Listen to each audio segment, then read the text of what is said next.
Muy buenos días, chicos. A continuación vamos a realizar el curso de biología, el tema de ecología. Ya saben, este curso va a ser dictado por mi persona, Jonathan Giraldo, ¿no? Entonces, vamos a ver de dónde viene la palabra ecología, ¿no? Vamos a ver su etimología. Bueno, ¿qué nos dice? Nos dice que viene de la palabra oikos, que significa casa, y logos, que ya sabemos que es tratado o estudio, ¿no? Entonces, ¿qué podemos decir acerca de esto? Que es la rama de las ciencias de la biología que se ocupa de las interacciones entre los organismos, ¿no? Entre los seres vivos y su medio ambiente. ¿Qué cosa quiere decir? Con las sustancias químicas y los factores físicos que se van a encontrar a su alrededor. Siendo el ecosistema su fundamental unidad de estudio. El padre de la ecología ya sabemos que es Ernest Haeckel, ¿no? Bueno, vamos a ver alguna terminología de ecología. Por ejemplo, lo que es el hábitat, ya habíamos visto en un video anterior, ¿no? Pero ¿qué es el hábitat? Es el lugar físico donde van a vivir un organismo, ¿no?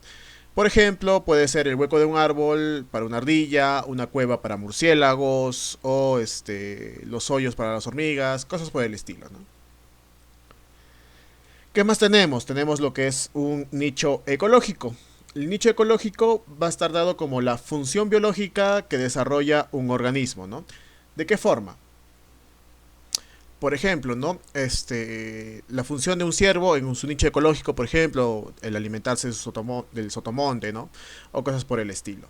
Vamos a tener también lo que es una población. Que es una población? Pues es un conjunto de individuos de una misma especie capaz de reproducirse entre ellos. Ya te he mostrado un ejemplo más o menos parecido, ¿no? Por ejemplo, la población que tienes dentro de tu casa, ¿no? Una población de humanos, en mi caso, también tengo una población de gatos, por ejemplo, también. Entonces, eso es una población, ¿no? Una comunidad. La comunidad va a estar dada, va a englobar a las poblaciones y vamos a decir que es un conjunto de poblaciones que comparten un espacio determinado.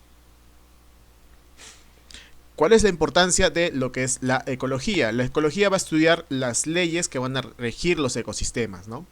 Se van a predecir los impactos que puedan tener las actividades humanas sobre el medio ambiente y permite tener el control adecuado de las actividades humanas y plantear soluciones a los problemas ambientales. Muy relacionado esto con lo que es medidas de impacto ambiental. Vamos a ver incluso lo que son las curvas de impacto y otras cosas por el estilo, ¿no? ¿Qué es el ecosistema? El ecosistema, ¿no? Es un sistema complejo en el que interactúan los seres vivos entre sí.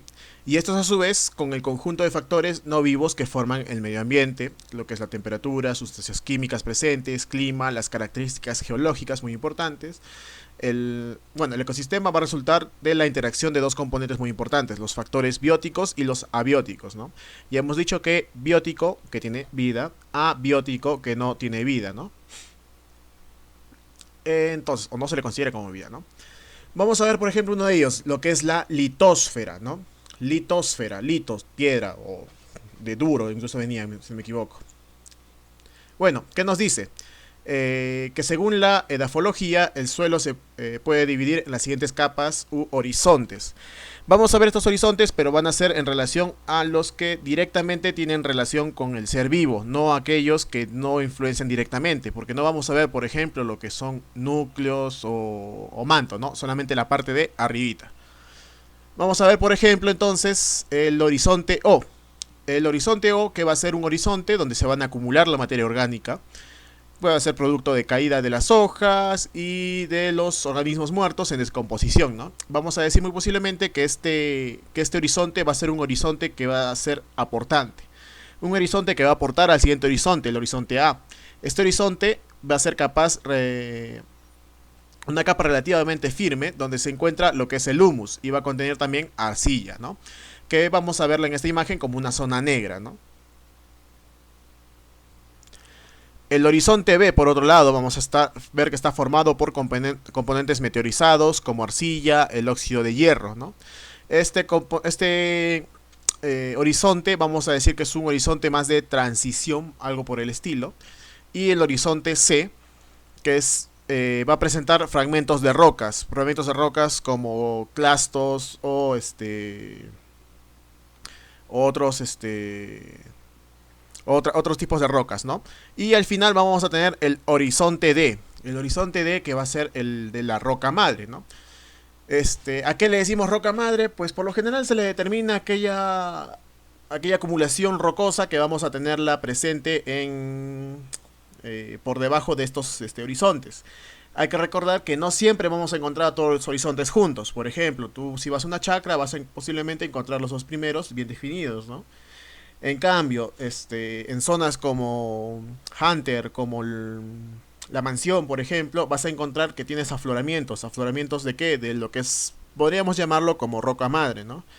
Y un poco de la presencia del horizonte C, que son fragmentos de roca presentes por la meteorización en la parte superior, y lo que es arcilla, fierro, incluso más sustratos, en la parte inferior como parte de lo que es la sedimentación que se da en esas zonas.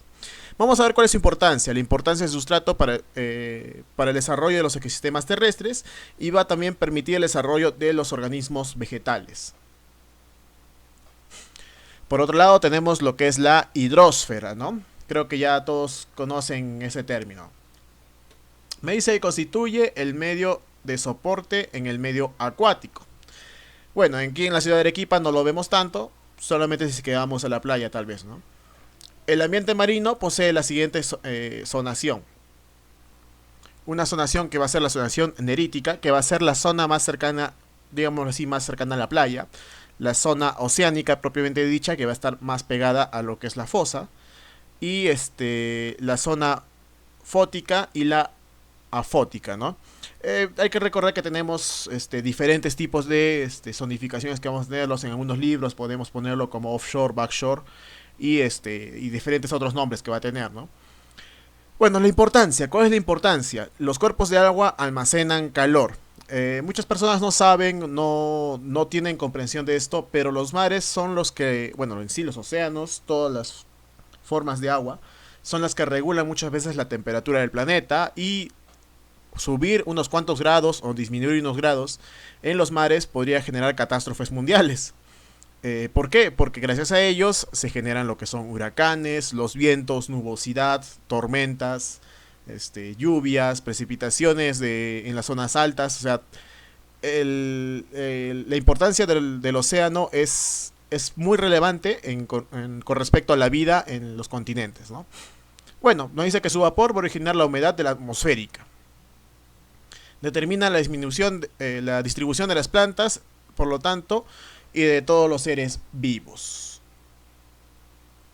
Vamos a ver, por ejemplo, también aquí lo que son las plantas hidrófilas, que son las acuáticas, por ejemplo, las plantas higrófilas, que son que crecen en los suelos húmedos, las mesófilas, las que van a ser consideradas que van a necesitar poca humedad, como las plantas frutales, ¿no? Y las xenófilas, las cuales van a requerir muy poca humedad, como los cactus o la tuna que tenemos aquí en la parte más desértica de Arequipa, ¿no? La luz. Bueno, vamos a hablar un poco de lo que es la luz. Es la variación en los organismos va a determinar la fotoperiodicidad, ¿no? ¿Qué quiere decir esto?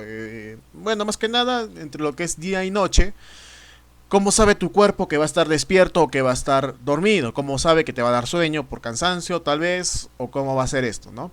Sucede algo muy interesante con la luz. Si es que lo vemos desde un lado físico, aún tenemos una discusión en lo que es la luz en sí. No sabemos si la luz es una onda o una partícula, ¿no? Se han hecho experimentos para saber qué cosa es exactamente y nos ha dado como resultado lo que se llama la dualidad, si no me equivoco, era la dualidad de este comportamiento. ¿Qué sucede?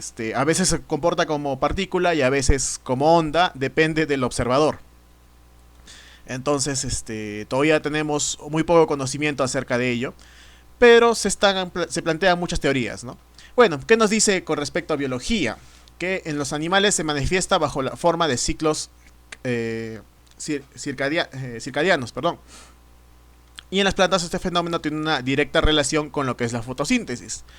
¿Qué es lo que hace? Hace posible la fotosíntesis, en la cual las plantas van a captar el CO2, el agua y la luz para transformarlos en oxígeno, ¿no? Y en azúcares, dando inicio a la cadena alimentaria de esta forma. La glándula pinea en los mamíferos, por ejemplo, va a recibir estímulos luminosos y va a regular el ciclo del sueño y vigilia, secretando la hormona melatonina, ¿no?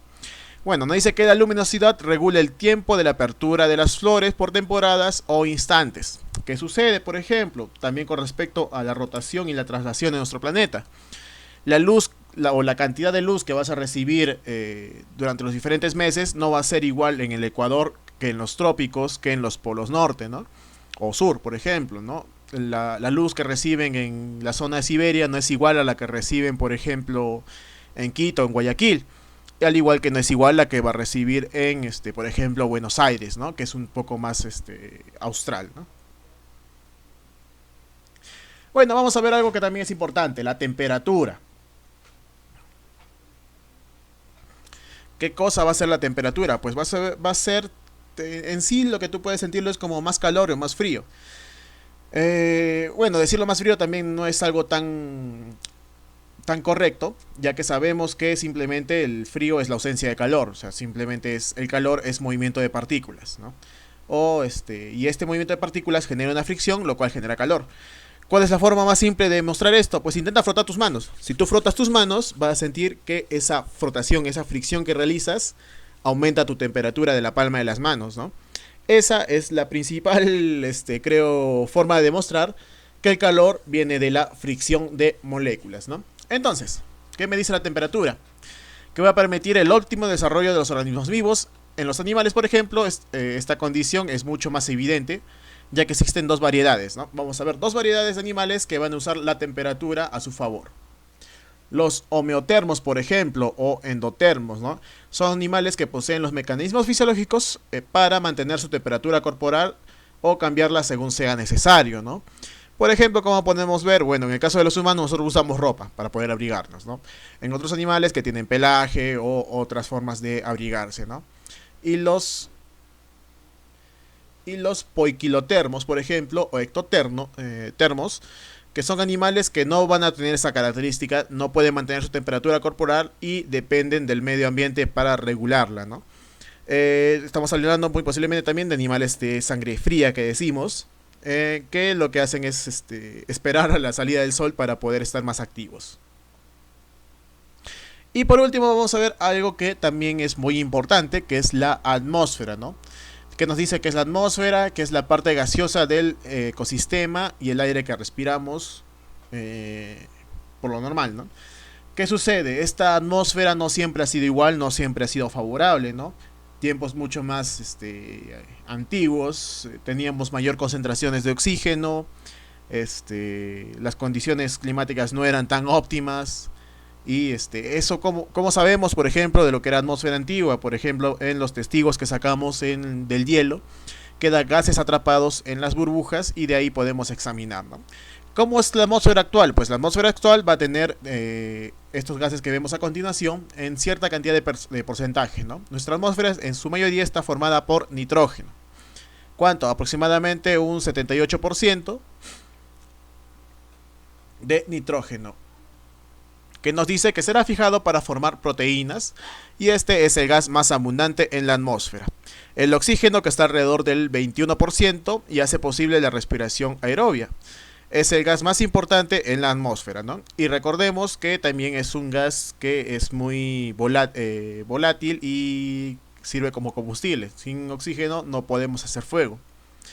A ver, el dióxido de carbono, que está alrededor del 0.03 y hace posible la fotosíntesis e influye en el calentamiento global. Vapor de agua, que es menos del 1% y va a originar la humedad atmosférica. Y los gases, que son menores al 1%, otros gases, que le dan al aire densidad y características particulares. Si bien muchas veces decimos que el aire no tiene peso, o pensamos que el aire no tiene peso, sí va a tener peso. Y esto va a generar, el aire por decirlo así, va a generar lo que nosotros llamamos la presión atmosférica en este caso. ¿Qué cosa va a ser al final la presión atmosférica? La presión atmosférica no es más que el peso del aire sobre nuestros hombros, ¿no? Eso es a lo que llamamos la presión atmosférica. Muy bien, señores. Esto ha sido todo por este temita. Nos vemos después.